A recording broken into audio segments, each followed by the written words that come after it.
reading from Joshua, which is 21. All right, so everybody has? Yes, very good. All right, everybody has? Good. We're reading from Isaac's birth. You have something?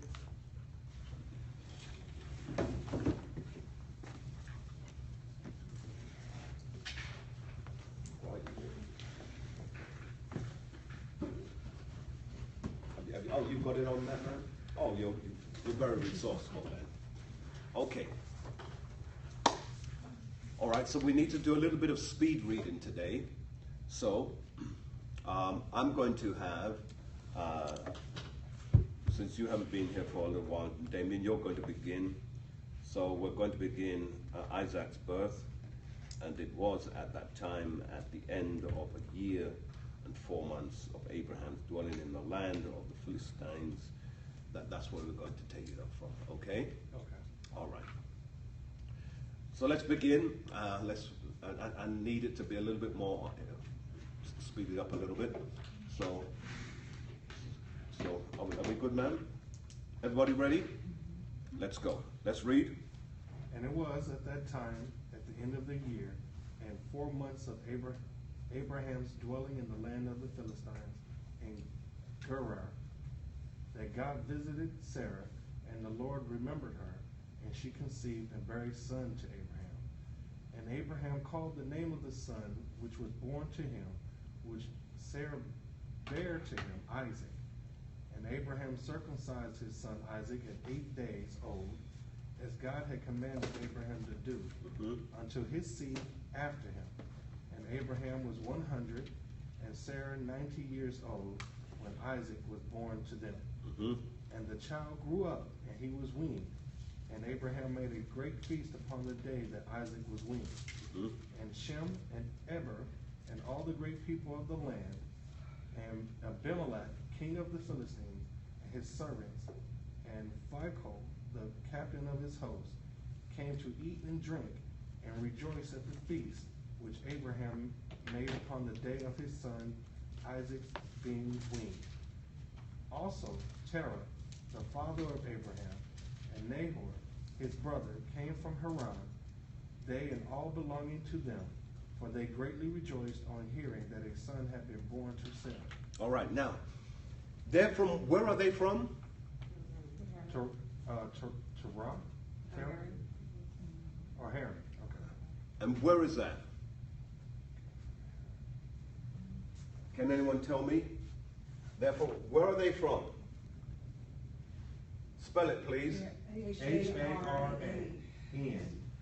All right. H-A-R-N. And how's it pronounced? H-A-R-A-N. Haran. Haran, okay. All right. Anyone have any idea where that is? Huh? I'm thinking Iran, if it's close to spelling like that, in that area. Anyone? Get your thing out, start to look it up. Where is it? What I'm trying to get you to do, I'm trying to get you not just to be people who study the Bible, read it, but don't know where things are. I want us to be able to locate, and if somebody said, well, whereabouts is that? Exactly, it's near Turkey. It's near Turkey, exactly. So, where it lies is in this quadrant there. Some say that it falls between modern day Iran, Turkey, and Iraq. It falls within that trivecta. So it's something that you want to keep that in mind, because you will be asked those questions. When we're living in a day and age where people want details, because they want to know, all right, so you say he lives there, so where is it then? And then you're stumped and you go, well, I don't know. Now you can say it's in the trivectal area between Turkey, Iran, and Iraq. It's somewhere in that quadrant. Is that good, everyone? All right. good. Let's go then. Let's read on. And they came to Abraham, and they ate and drank at the feast which Abraham made upon the day of Isaac's being weaned. And Terah and Nahor rejoiced with Abraham, and they remained with him many days in the land of the Philistines. Verse 9. At that time, Sarah, the son of Ruth, Yes. died in the first year of the birth of Isaac, son of Abraham. And all the days of Sarah were 239 years, and he died. Continue. And Ishmael, the son of Abraham, was grown up in those days. He was 14 years old when Sarah bare Isaac to Abraham. And God was with Ishmael, the son of Abraham. Right, that's a notable point to put down, that he was roughly 14 years of age when Isaac was born. That gives you an idea of his age. It gives you an idea, and also an idea as to why certain things in the future began to happen in a certain way. All right? We'll break all that, make it more clear later. All right? And so, let's go on, if you please. A little faster, if you please. And God was with Ishmael, the son of Abraham, and he grew up, and he learned to use the bow and became an archer. Verse 13. And when Isaac was 5 years old, he was sitting with Ishmael at the door of the tent. And Ishmael came to Isaac and seated himself opposite to him. And he took the bow and drew it and put the arrow in it, and intended to slay Isaac. And Sarah saw the act which Ishmael desired to do to her son Isaac, and it grieved her exceedingly on account of her son. And she sent for Abraham and said to him, Cast out this bondwoman and her son, for her son shall not be heir with my son, for thus did he seek to do unto him this day. And Abraham hearkened to the voice of Sarah, and he rose up early in the morning, and he took 12 loaves and a bottle of water, which he gave to Hagar, and sent her with her son. And Hagar went with her son to the wilderness, and they dwelt in the wilderness of Paran with the inhabitants of the wilderness. And Ishmael was an archer, and he dwelt in the wilderness a long time. All right, quickly take your Bibles, go to Genesis chapter 21. We're going to read from verse 9. Deborah, I need you to read from verse 9 until we get to stop. All right. Now, let's begin to look at this and begin to break it down somewhat. All right? So, what did we realize from what we've just read? That there was something in the heart of Ishmael to do what? Harm to whom? Isaac. Now, does that begin to paint a picture? Yes. What's happening right now in over in Iraq and places like that? Fighting and war. Now, what does the name Ishmael literally mean? What does it mean?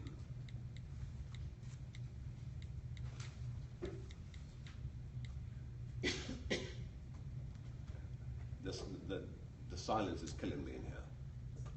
All these people. God listens. Say that. Hebrew meaning the name Ishmael is a Hebrew baby name. In Hebrew, the meaning of the name Ishmael is God listens. God listens. All right. Now, what is his name synonymous of? Israel.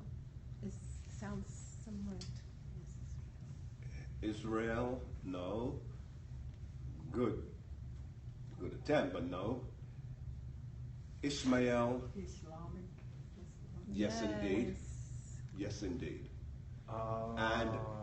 And it points to, when you look at that, it deals with wild man. You want to make a note of that. But then you'll understand why the Islamic group are such wild men. Got that? Okay, very good. Let's begin at verse 9, if you please. Genesis chapter 21 and verse 9. Deborah, let us go.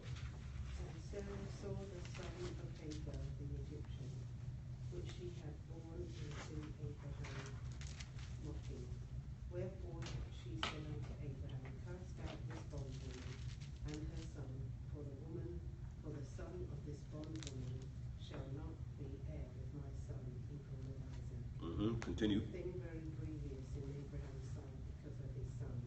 And God said unto Abraham, let it not be grievous in thy sight because of the lad, and because of thy bondwoman, in all that Sarah hath said unto thee, hearken unto her voice, for in Isaac shall thy seed be called. And also of the son of the bondwoman will I make a nation, because he is thy seed. Now you'll understand also and get even greater quality of understanding from the fact that the reasons why Ishmael's race is such a strong race is because of several things. Name me, on today's level, what are those things? What do they have? Oil. Riches, wealth. And they have the oil, and what else do they own? Land. Now, and our problem is that our concept of land is that because we see a desert, we think it's just a desert land. Is that not what we think, some of us?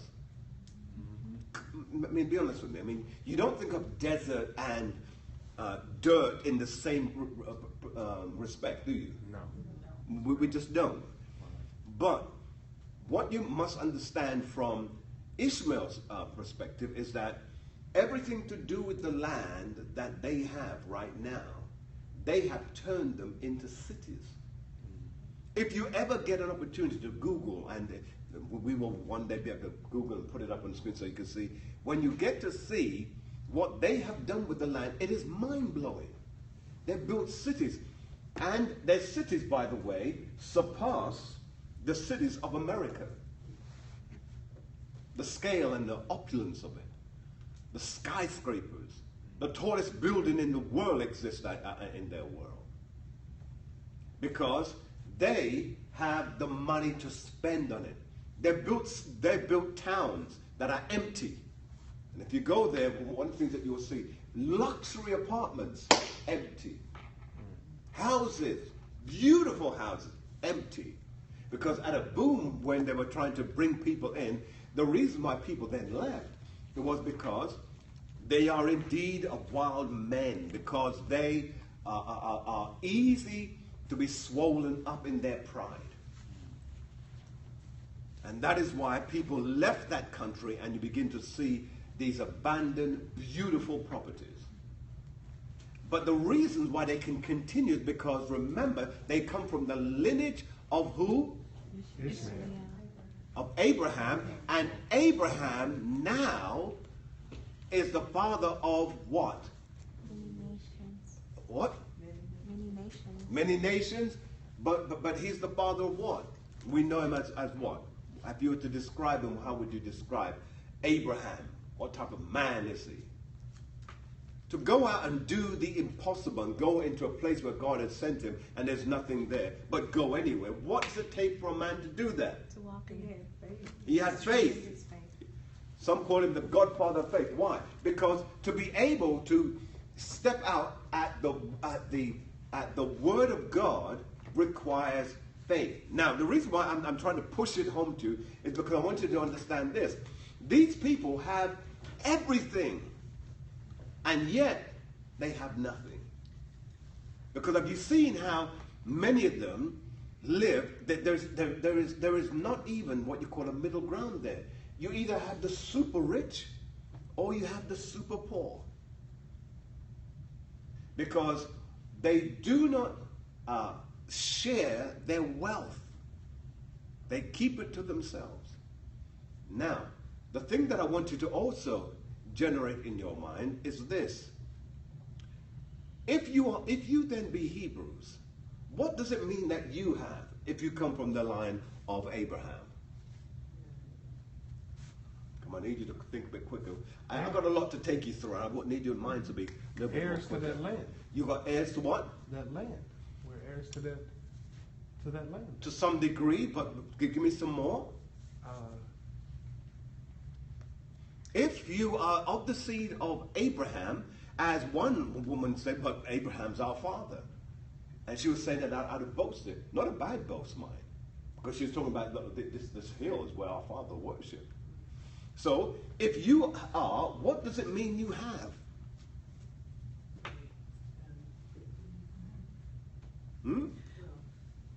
We have, like you explained last week, if Abraham had the favor of God upon him, or Yes. God upon him, his children and his descendants Continue, have please. that same favor more Yes. abundantly. Yes. So then, if you have God's favor, what I want you to understand is that do you have the ability to ask him and he will do something for you? Now remember this. I do realize that we live in very oppressive times. But aside from that, you who are the chosen of God's people. In fact, let me see if I can find it. Go to Deuteronomy chapter 7, please.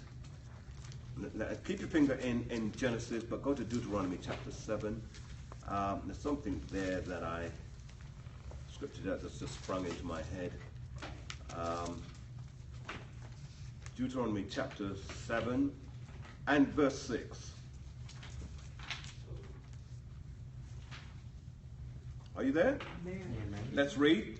For thou art a holy people. Stop. What are you? And holy people. Holy people. Go on. Unto the Lord thy God. Unto who? The Lord thy God. Go on. The Lord thy God has chosen thee. Oh, so he chose you. Yes. He chose you. All right. So if he chose you then he then has a responsibility. Because you didn't choose yourself. He chose you. But let's read on. To be a special people unto himself. to be a special people unto himself. Read. Above all people. Above some people. All people. All people. Go on. That are upon the face of the earth. That are upon the face of the earth. Well, that's scripture right there. Amen. Now, if that is the case, then that means that you have the promises of Abraham, because Abraham was surely blessed, then you also, coming from his lineage line, you've discovered that you're a chosen person. You're special. And he selected you to be above all the nations. Amen. So does that not come with some benefits? Yes. Yes, it does. So then, are you telling me then that you can't ask God for something? And he can turn some things around? Yes. Yes. I know our flesh gets impatient. I know that. Believe me. I know that. But you have to trust him to do what? Perfect. Yeah, make it happen. Order your steps. So then, say again? In his time. In his time. And his time is perfect, right? Yes. So then let's go back to Ishmael. Let's go back to Genesis chapter 21. And ma'am, if you continue to read, just a little bit faster, please. And then verse 11. And the thing was very grievous to Abraham's sight because of his son. Read verse 12. And God said unto Abraham, let it not be grievous in thy sight because of the lad, Right? and because of thy bondwoman. In all that Sarah hath said unto thee, hearken unto the Lord. Read. When Isaac shall thy seed be called. Okay. And also of the son of the bondwoman will I make a nation, because he is thy seed. And Abraham rose up early in the morning, and took bread and a bottle of water, and gave it unto Hagar, putting it on her shoulder, and the child, and sent her away, and she departed and wandered in the wilderness of Bathsheba. And the water was spent in the bottle, and she cast the child under one of the shrubs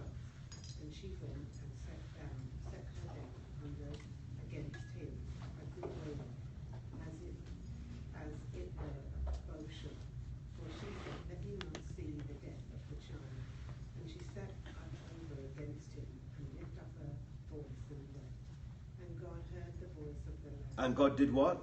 Heard the voice of the lad. And what voice did he hear from the lad? That he was thirsty.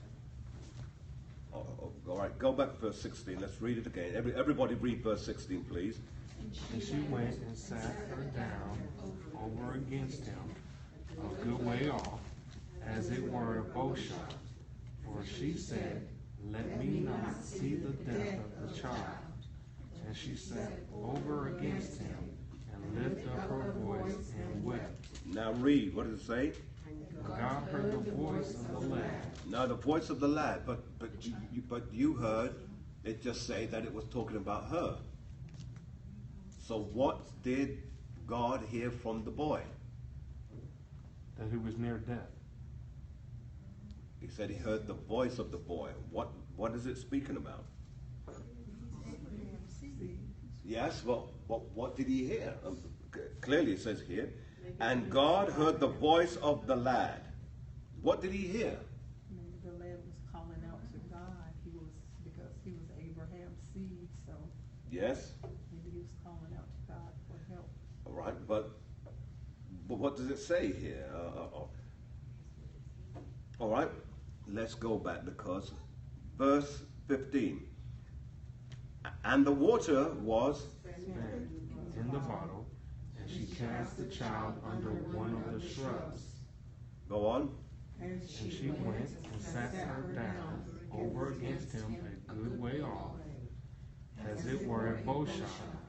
For she said, Let me not see the death of the child.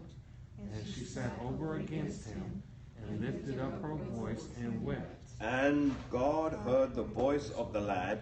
Read on. And the angel of God called to Hagar out of the heaven, and said unto her, What ailed thee, Hagar? Fear not, for God hath heard the voice of the lad where he is. Where he is. All right, so what did he hear? He heard the cries. He heard what? Cries, yes. But what else? I need you to kind of think a little bit more about his father. How was he raised? He was wealthy. No. How was he raised? Abraham was a man that feared God. He so feared his God. father- So then Abraham would have taught his son Call him how to call on the name of the Lord. To this very day, the Islamic group do what? Pray. Allah Ikhbad. Yeah. They call on his name. Do they not? In everything. They're going to kill someone. They'll call on his name.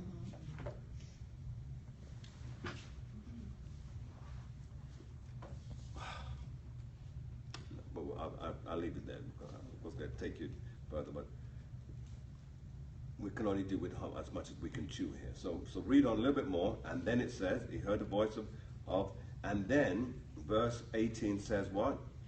Arise, lift up the lad, and hold him in thy hand, for I will make him a great nation. Now, who is saying what to who? That's the angel of God saying this to Hagar. Right. So God is speaking to Hagar, and he is making a statement about what this lad's future is all going to be. And so he tells him that he's going to make him what nation? Great. A great nation. Are they a great nation? Yes, they are. Yes, they are. Go on, read the next verse. And God Opened her eyes, and she saw a well of water, and she went and filled the bottle with water, and gave the lad a drink. read. And God was with the lad, and he grew and dwelt in the wilderness, and became an archer. So he dwelt in the wilderness. The wilderness being desert place and so on. Go on, read just a little bit more. And he dwelt in the wilderness of Haran. And his mother took him a wife out of the land of Egypt. All right, so it took him a wife out of the land, out of where? Egypt. Land of Egypt. Why? That's where Hagar was from. That was her. Well done, well done. That's where she was from.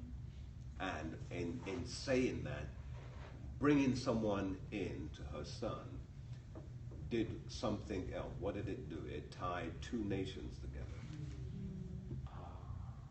All right.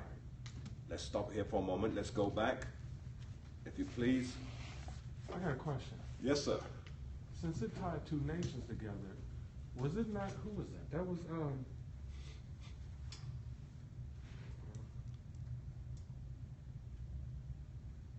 coat of many colors. He got sold. Joseph? Yeah. He got sold. Is that part of the line? Is that still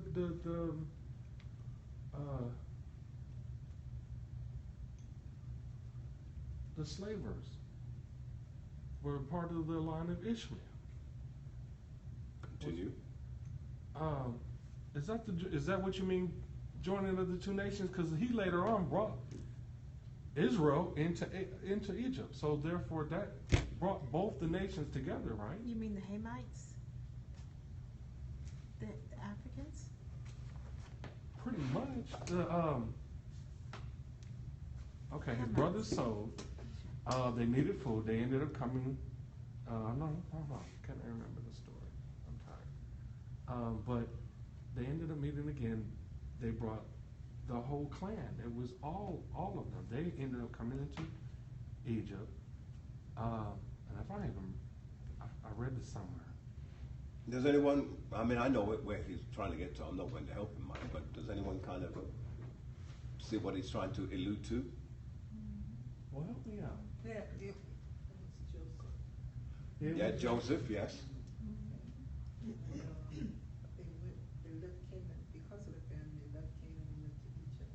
Right. Yes, There they became enslaved. yes. Was that Ishmael? Ishmael's it was his wise man. Correct, not Ishmael.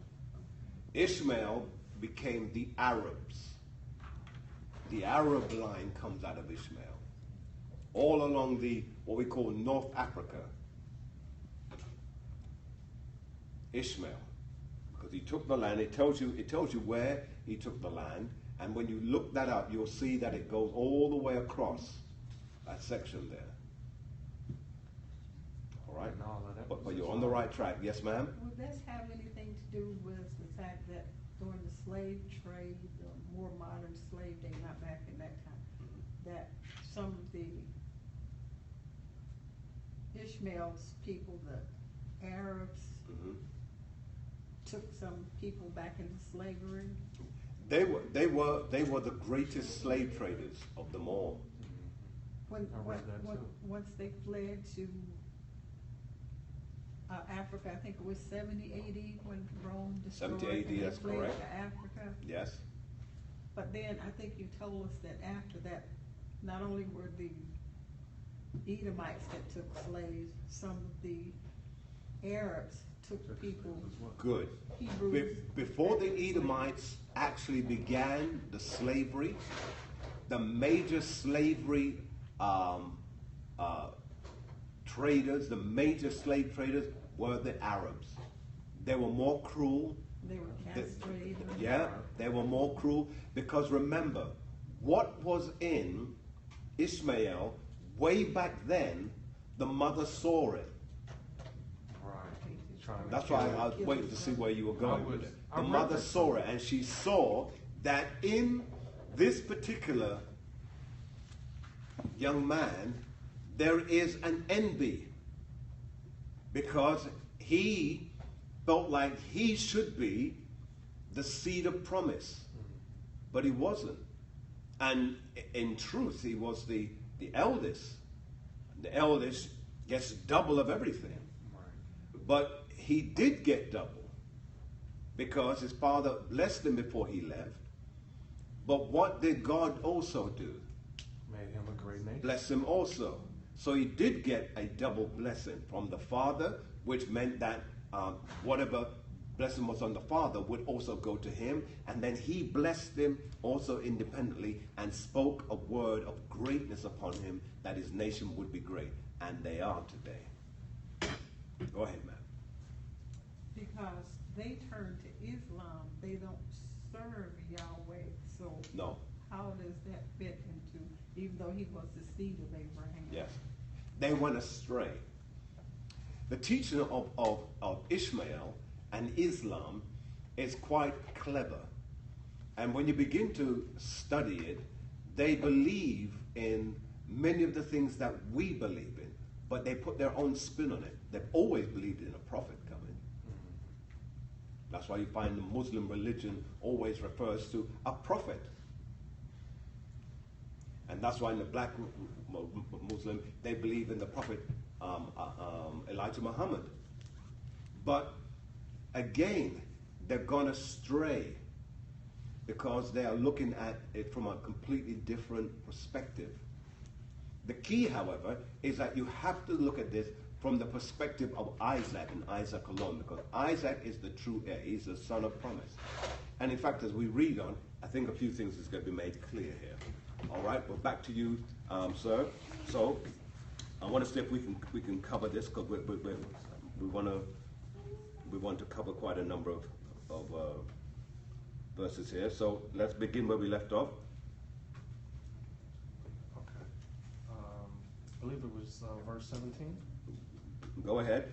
And he and his mother afterward went to the land of Egypt, and they dwelt there. And Hagar took a wife for her son from Egypt, and her name was Meribah. Yes. And the wife of Ishmael conceived and bare 4 sons and 2 daughters. And Ishmael and his mother and his wife and children afterward went and returned to the wilderness.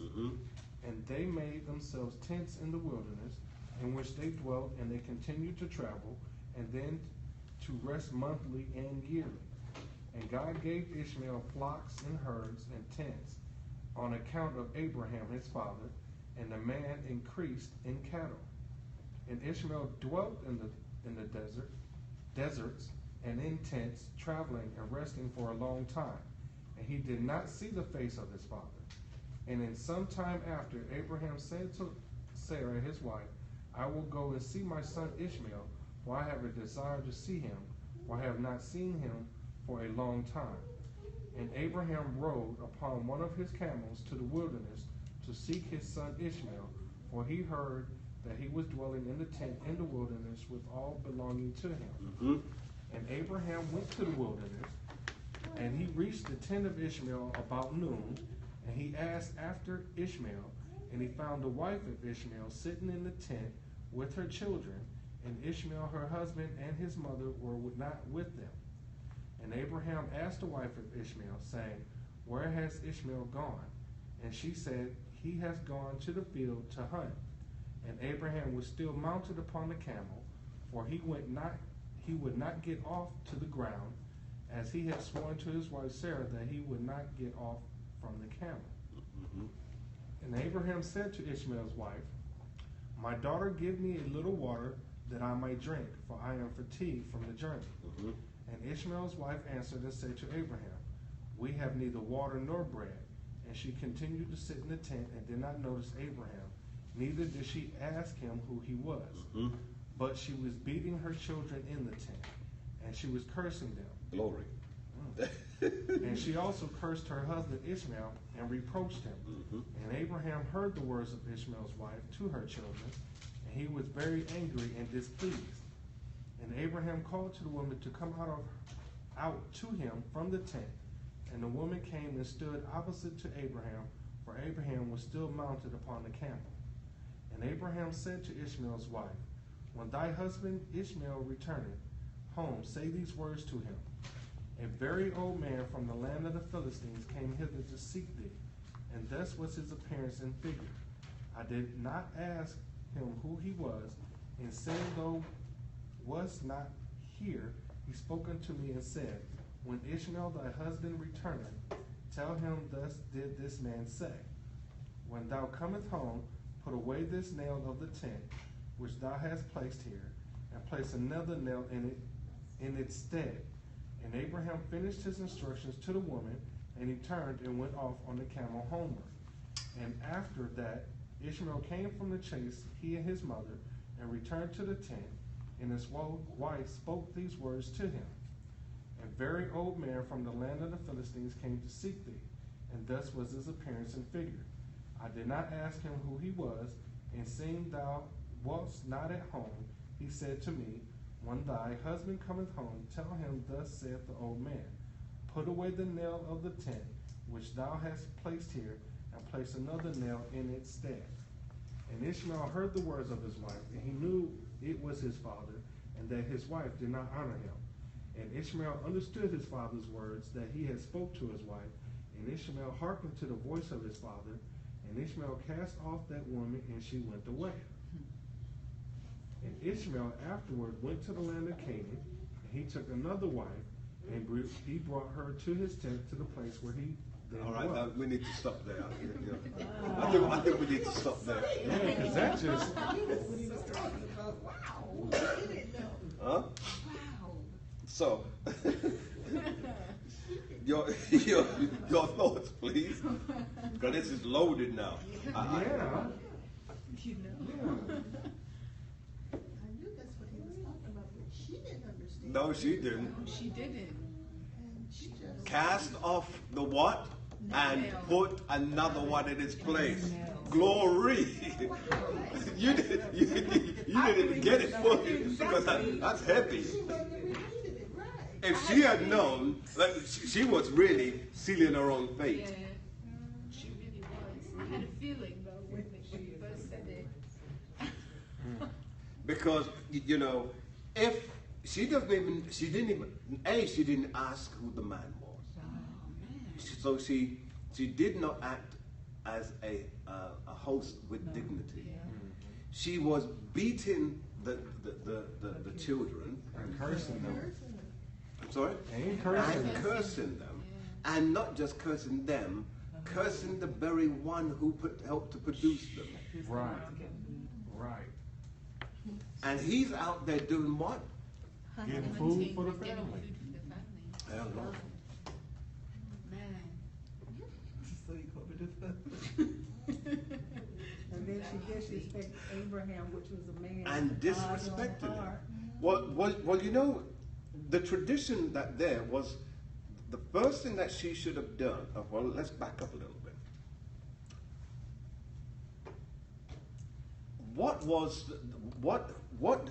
What happens later when Abraham is looking for a wife for his son? Isaac? With Isaac. Mm-hmm. He sent his Sends his servant. Gave him specific What happens? instructions. Says if she asks to feed if she asks to give drink to the camels Yeah. or to the horses, that's the one. So, not only did she deal with the fetching of water for his camel, but all the other camels that was with him, she brought and drew water for them all also. So she should have given water to the camel that he was on, or at least asked. What was the second thing she should have done?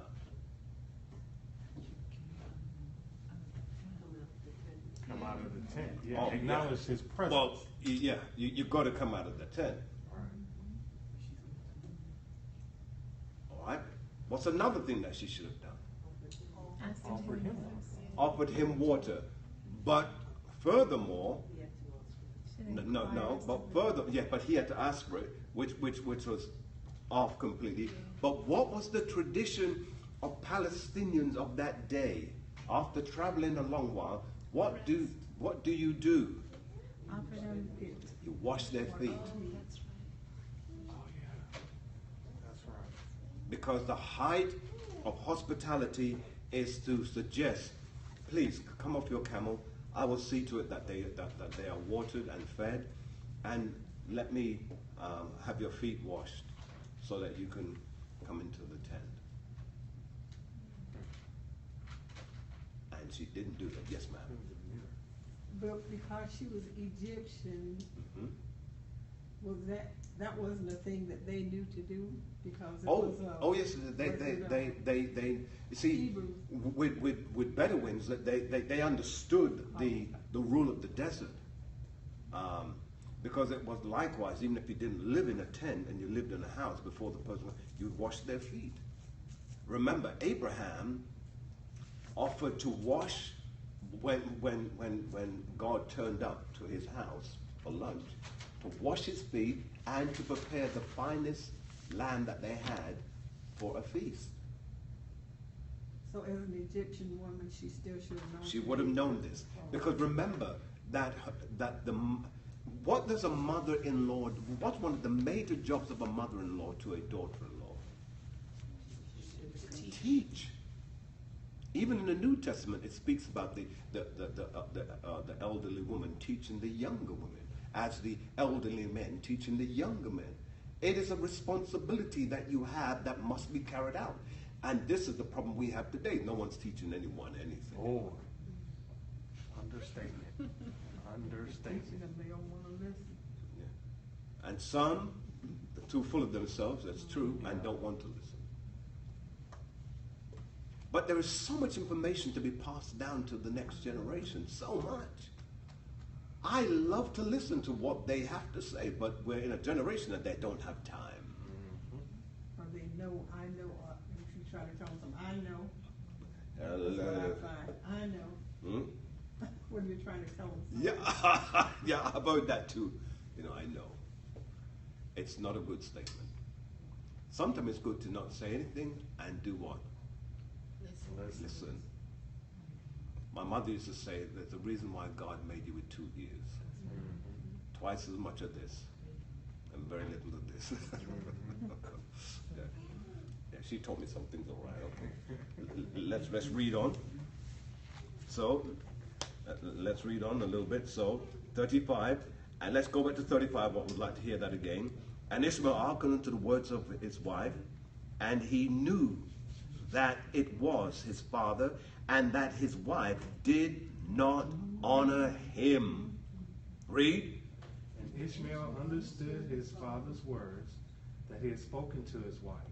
And Ishmael hearkened to the voice of his father, and Ishmael cast off that woman, and she went away. And Ishmael afterwards went to the land of Canaan, and he took another wife, and he brought her to his tent, to the place where he then dwelt. And at the end of 3 years, Abraham said, I will go again and see Ishmael my son, for I have not seen him for a long time. Read. And he rode upon his camel and went to the wilderness, and he reached the tent of Ishmael about noon. And he asked after Ishmael, and his wife came out of the tent, and she said, Oh, what did she do? Came out of the tent. Came out of the tent. Glory, found a good one this time. Came out of the tent. Hallelujah. All right, so can you imagine the rudeness of it? Someone's at your door and you say, who is it? And then, well, I've come to see Ishmael. Oh, yeah, he ain't here. He's not here.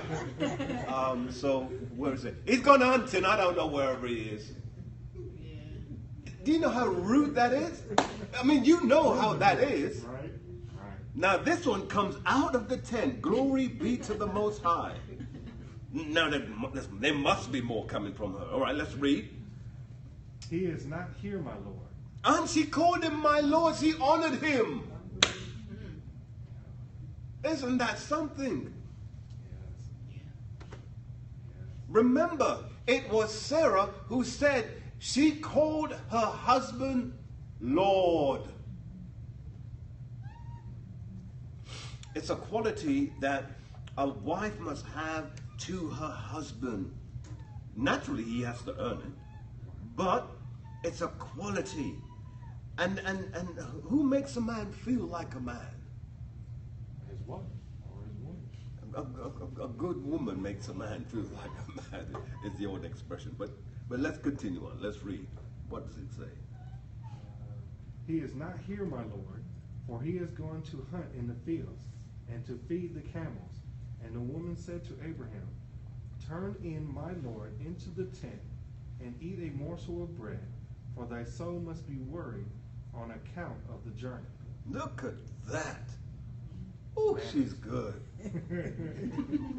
Go on. And Abraham said to her, I will not stop, for I am in haste to continue my journey. But give me a little water to drink, for I have thirst. And the woman hastened and ran into the tent And she brought out water and bread to Abraham, which she placed before him. And she urged him to eat. And he ate and drank, and his heart was comforted, and he blessed his son Ishmael. Glory. And he finished his meal, and he blessed the Lord, and he said to Ishmael's wife, When Ishmael cometh home, say these words to him. A very old man from the land of Philistines came hither, and asked after thee, and thou wast not here. And I brought him out bread and water, and he ate and drank, and his heart was comforted. And he spoke these words to me. When Ishmael thy husband cometh home, say unto him, The nail of the tent which thou hast is very good. Do not put it away from the tent. Good at that. I like that one. Go on, sir. And Abraham finished commanding the woman, and he rode off to his home, to the land of the Philistines. And when Ishmael came to his tent, his wife went forth to meet him with joy and cheerful heart. And she said to him, An old man came here from the land of the Philistines, and thus was his appearance. And he asked after thee, and thou wast not here. So I brought out bread and water, and he ate and drank, and his heart was comforted. And he spoke these words to me. When Ishmael thy husband cometh home, say to him, The nail of the tent which thou hast is very good. Do not put it away from the tent. And Ishmael knew that it was his father, and that his wife had honored him. And the Lord blessed Ishmael. And the Lord blessed Ishmael. Amen. We'll stop there. Yes. Is it safe to say, I mean, when Ishmael came home, she was obviously excited and pleased. Is it safe to say that she understood what the message meant? This one? Yeah. No. She didn't understand what it meant. But she was overjoyed, though. That's what. Yeah. Yeah, so I understand. Because that's why I was like, oh, is that why she was so happy? Because she thought, oh, okay, I did, you know. Yeah. Yeah. Because, see, she didn't understand the fact that he had already said this to one previous. Okay. So she didn't have the previous history. He did. But she understood certain portions of it, of course.